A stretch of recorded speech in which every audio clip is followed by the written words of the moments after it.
This is an instructional video intended to help you set up your Valak animatronic from Spirit Halloween. First, take all of your parts out of the box. Your parts should include a base, 2 square metal tubes, the mechanism with control box, 2 bracing bars, a shoulder frame, a torso frame,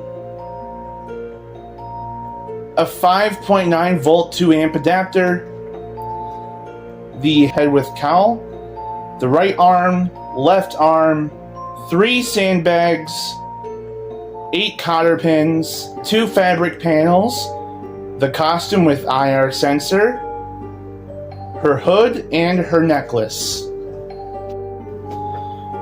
First, place her base on a suitable surface.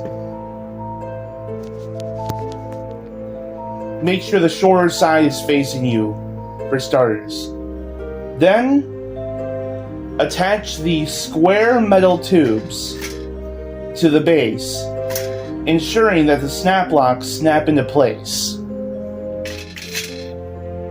After you're done with that, you will want to attach the captive strut support bars from the base to the corresponding slots on the back of the square metal tubes. Use the 2 cotter pins to secure them in place.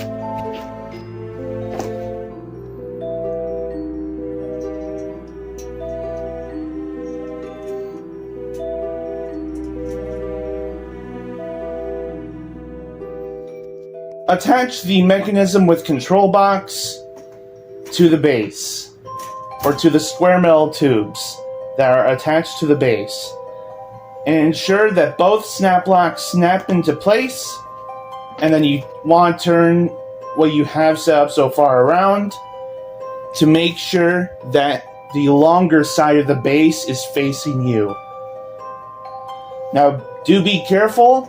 This mechanism is extremely heavy, so unless you're really strong like me, I would suggest getting 2 people to do it.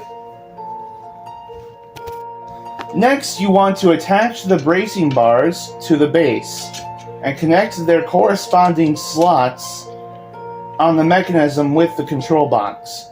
Use the cotter pins to secure them in place. Next, you want to attach the torso frame to the mechanism with control box, ensuring the spring pin snaps and locks into place.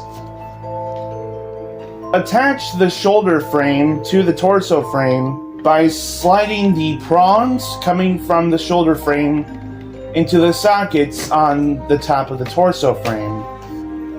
And then you want to attach the costume with IR sensor around the torso frame. Next, you're going to want to attach the head with cowl onto the torso frame.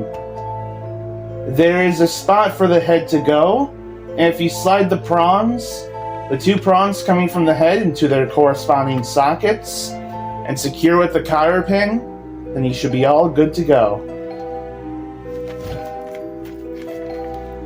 To attach both the left and the right arm, you're going to want to slide each arm through the sleeves, through the corresponding sleeve, one at a time.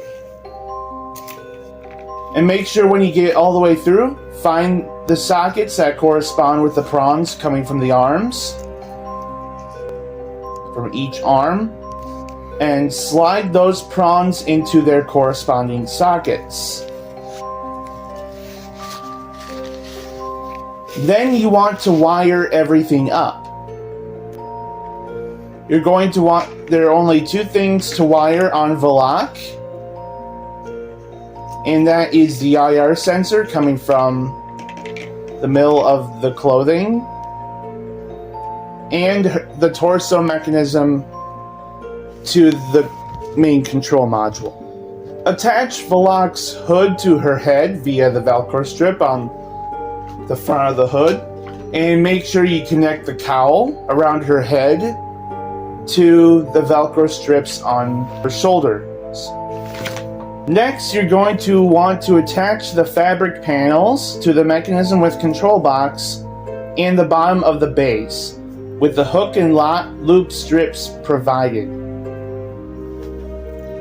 And then you're going to want to plug the adapter into the control box. Valak's control box contains of a switch with 3 activation options. On where she will go on continuously and never stop. Try me and step pad where she will be activated by the step pad, try me button, multi-prop remote, or other external activators. Sensor where she will be activated via the IR sensor. There's a jack for the adapter, a volume control knob, a jack for your trimes, step pads and multi-prop remotes, a jack for an external speaker. Before you plug her in, I would recommend putting at least 10 pounds on the back of the base to prevent the animatronic from falling. Once you plug Valak's adapter into an external outlet, then your setup is complete.